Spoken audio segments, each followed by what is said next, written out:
Bab 4931, Aturan Lama. Setelah mendengar ini, Bao mulai memandang Dev, Xiurui dan Humazi, karena hanya ketiga orang ini yang asing baginya. Kalau begitu, menantu bayi yang baik pasti ada di antara ketiga orang ini. Yang mana di antara ketiganya? Bao bertanya. Bayi menunjuk ke arah Dev dan berkata, ini. Bao tertegun sejenak, lalu tertawa terbahak-bahak, Lao Bai, menantumu baru mencapai tingkat pertama alam abadi, dan dia terlihat sangat kurus. Apa yang bisa kamu banggakan? Jangan meremehkanku. Jangan berpikir menantuku kurus. Dia berotot. Katakan saja padaku jika kau berani bertanding. Bayi mendengus dingin. Berani, kenapa tidak? Aku akan memilih siapa saja dan menghajar menantumu sampai babak belur. Bao mencibir. Di matanya, tubuh kecil Dev dapat dihempaskan hanya dengan satu tamparan. Baiklah, karena kamu berani bertanding. Setelah bayi selesai berbicara, dia menatap Dev dan berkata, menantu laki-lakiku tersayang, apakah kamu baik-baik saja? Ayah mertua, aku baik-baik saja. Aku akan melihat siapa yang bisa mengalahkanku nanti. Dev mengangguk mengiyakan. Oke, bayi mengangguk. Kelompok itu kemudian tiba di sebuah arena, dan Bao berkata, Bai tua, aturannya masih sama, 100.000 koin abadi per pertandingan. Jika koin abadi tidak cukup, maka kita perlu menggunakan sumber daya untuk menebusnya. Tidak masalah. Bayi mengangguk. Ketika Dev mendengar bahwa satu permainan akan menghabiskan biaya 100.000 koin abadi, dia tidak dapat menahan perasaan meningkat secara dramatis. Anda harus tahu bahwa di arena resmi, hanya ada 100 koin peri, dan Anda akan mendapatkan 1.000 koin peri setelah memainkan 10 permainan. Dua wanita dapat dibeli seharga 500 sen. Saya tidak menyangka bahwa di pasar gelap, harga pertama yang saya minta adalah 100.000 koin abadi. Ayah mertua, bukankah ini taruhan yang sangat tinggi? Dev bertanya dengan suara rendah.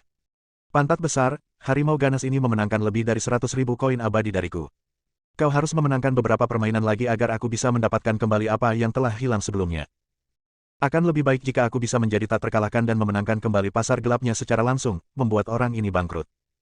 Bayi memiliki harapan yang sangat tinggi terhadap Dev. Biar aku coba. Dev tidak bisa berkata apa-apa. Old White, berhentilah membuang-buang waktu dan panggil menantumu ke atas panggung. Tapi aku harus mengatakan sesuatu yang buruk sebelumnya. Menantumu terlalu kurus dan lemah. Jika dia menamparkan sampai mati, kau tidak bisa menyalahkanku. Bao berkata dengan ekspresi mengejek di wajahnya. Belum bisa dipastikan siapa yang akan mati, kata Dev, dan melompat ke atas panggung. Pada saat ini, Bao menatap seorang pria jangkung dan kuat di sampingnya dan berkata, Xiao Hu, silakan saja dan jangan menunjukkan belas kasihan. Aku akan memberimu sebagian dari 100.000 koin abadi yang aku menangkan.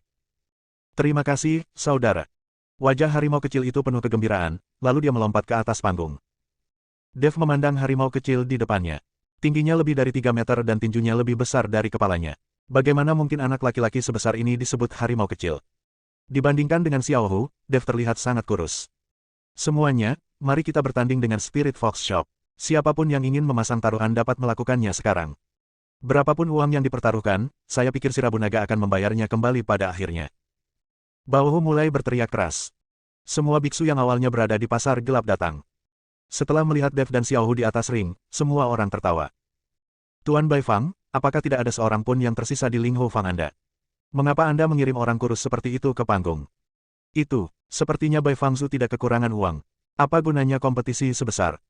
Aku bertaruh 1.000 koin abadi pada Bao Fang, dan seluruh kekayaanku. Aku juga bertaruh. Semua orang bertaruh seperti orang gila bahwa Bao Fang akan menang, dan mereka mempertaruhkan seluruh peruntungan mereka padanya. Lagi pula, dalam situasi yang pasti menang seperti ini, siapa yang tidak ingin menghasilkan lebih banyak uang? Tuan, Nuo King berbisik di telinga bayi, terlalu banyak yang dipertaruhkan. Saya khawatir kita tidak mampu membayar ganti rugi. Tidak masalah, aku percaya pada menantuku. Wajah bayi tenang, tetapi ada sedikit kebanggaan di sudut mulutnya. Bab 4932, tidak bisa mengakui kekalahan. Lagi pula, dia telah menyaksikan kekuatan Dev tadi malam, dan hanya kontras ukuran yang kuat ini yang bisa membuat pihak lain ceroboh. Ketika Bao melihat semua orang bertaruh padanya untuk menang, dia menatap bayi dengan lebih sarkasme. Old White, kompetisinya belum dimulai. Kalau kamu takut sekarang, kamu hanya perlu minta maaf padaku, dan kamu tidak perlu membayar sepeser pun. Bao berkata pada bayi. Hentikan omong kosong sialan ini dan mari mulai. Kata bayi. Bao hanya melambaikan tangannya, dan 4 pilar cahaya muncul di sekitar seluruh arena. Kemudian pilar-pilar cahaya tersebut memancarkan sinar cahaya satu demi satu, dan akhirnya terhubung menjadi satu, yang menutupi seluruh arena. Dev memandangi lingkaran sihir yang rumit itu dan tidak bisa menahan tawa. Arena Baohufang jauh lebih rendah kualitasnya dibandingkan arena resmi di luar. Untuk tempat sebesar itu, formasi di arena sangat rumit dan ketinggalan zaman, serta penuh celah. Melihat ini, Humazi juga mencibir. Ketika Baohu mendengar ini, dia menatap Humazi dengan dingin. Tentu saja dia tidak senang jika ada yang berani mengatakan arenanya rusak. Akan tetapi, tidak banyak master formasi yang bisa ia temukan, dan kekuatan mereka tidak terlalu kuat, jadi sudah cukup baginya untuk bisa menyiapkan formasi semacam ini di arena. Lingkaran sihir diaktifkan, dan kompetisi dimulai. Baohu berteriak keras. Xiaohu menatap Dev, menyeringai dan berkata, "Maaf, bajingan kecil. Jika aku mengalahkanmu, kakakku akan memberiku sejumlah uang, dan aku bisa bermain dengan wanita." Setelah Xiaohu selesai berbicara, dia meninju Dev. Tinju itu lebih besar dari kepala Dev, dan menukik turun dari langit. Hanya mengandalkan kekuatan tubuh fisik ini, pukulan ini benar-benar mengeluarkan suara menembus udara. Dev menatap pukulan Xiaohu yang tak bergerak, dengan tatapan jijik di matanya. Melihat orang ini meninju, Dev tahu bahwa meskipun dia tidak bergerak, dia masih bisa mematahkan lengannya. Bukankah orang ini ketakutan setengah mati? Berdiri diam, bukankah itu sama saja dengan mencari kematian? Jika kau tidak bisa mengalahkan mereka, kau bisa menghindar. Apa gunanya berdiam diri? Semua orang sangat bingung mengapa Dev berdiri diam. Tuan, Nuoking sedikit mengernyit dan memanggil Bai Yi. Bagaimanapun, Dev adalah menantu Bai Yi. Akan sangat memalukan jika dia benar-benar terbunuh oleh pukulan. Bai Yi tidak mengatakan apa-apa, tetapi menatap Dev di atas ring dengan wajah tenang. Boom! Pukulan Xiaohu mengenai Dev dengan keras. Untuk sesaat, arena berguncang hebat, dan semua orang mengira Dev pasti akan tertimpa reruntuhan hingga tewas. Ah! Jeritan keras terdengar, tetapi suara itu tidak keluar dari mulut Dev. Itu datangnya dari mulut harimau kecil. Lengan harimau kecil itu berlumuran darah, dan tinjunya yang besar memperlihatkan seluruh tulang putihnya. Ternyata semua jari Xiaohu patah, dan tulangnya telah menembus kulit dan terlihat. Dev masih berdiri di sana, tidak bergerak, dengan senyum sinis di wajahnya. Apa? Itulah sebabnya orang-orang terkejut ketika melihat pemandangan ini. Anda harus tahu bahwa pukulan Xiaohu tadi memiliki kekuatan 1000 pon. Ini adalah kekuatan fisik murni, tanpa menggunakan sihir apapun. Kekuatan 1000 pon dapat menghancurkan seseorang hingga menjadi bubur, tetapi ketika mengenai Dev tidak terluka sama sekali. Baohu juga membelalakkan matanya, wajahnya penuh ketidakpercayaan. Bahkan Nan Woking tercengang dan tampak sedikit terkejut. Bai Yi tersenyum, ekspresi puas terpancar di wajahnya. Xiaohu, apa yang terjadi? Baohu meraung. Kakak, badan orang ini sekeras baja, aku tidak bisa mengalahkannya.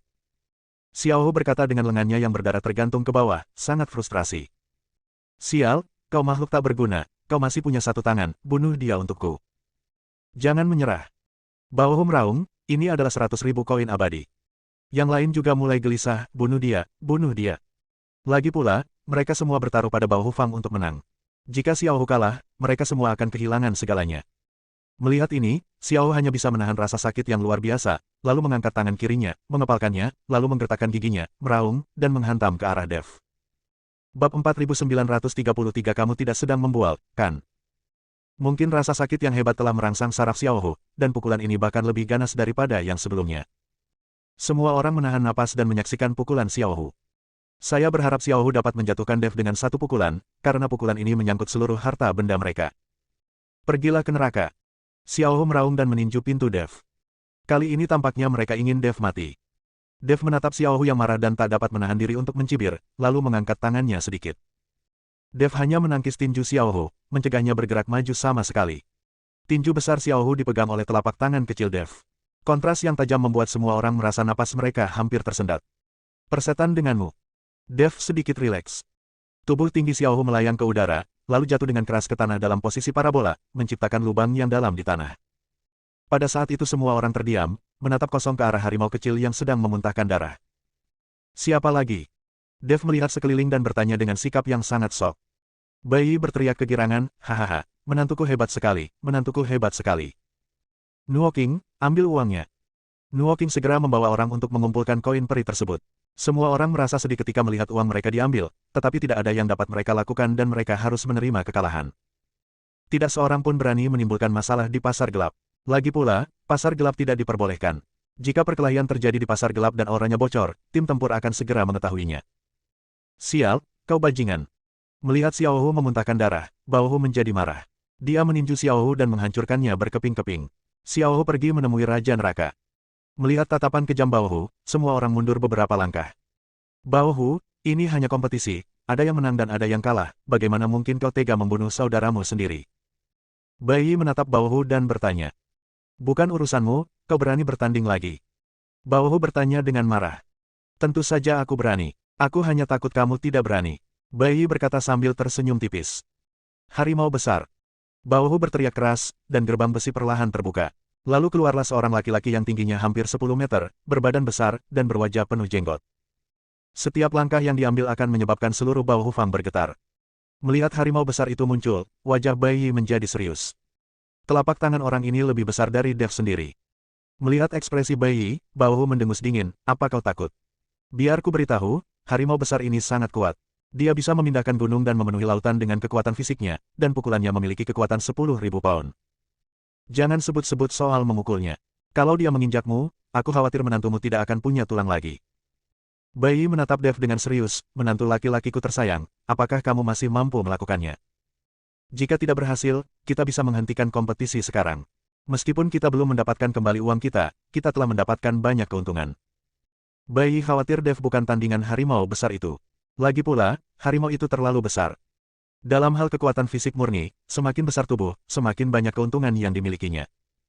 Jangan khawatir, ayah mertua. Aku tidak takut pada raksasa setinggi 10 meter, bahkan raksasa sebesar gunung sekalipun. Dev berkata dengan percaya diri. Kau tidak sedang membual, kan? Bai Yi takut kalau Dev sengaja membual di depannya demi harga diri. Ini masalah hidup dan mati. Kamu tidak bisa berpura-pura keren, kalau tidak, kamu mungkin benar-benar kehilangan nyawamu. Saya yakin dengan kemampuan saya, dan saya tidak melebih-lebihkan. Dev berkata dengan keras. Baguslah, aku tidak ingin putriku masuk surga dan mengetahui bahwa kau telah meninggalkannya sebagai janda. Jika dia melakukan itu, dia pasti akan melawanku sampai mati. Bai Yi takut Dev telah meninggal, jadi dia tidak bisa menjelaskannya kepada Bai Qian. Bersambung.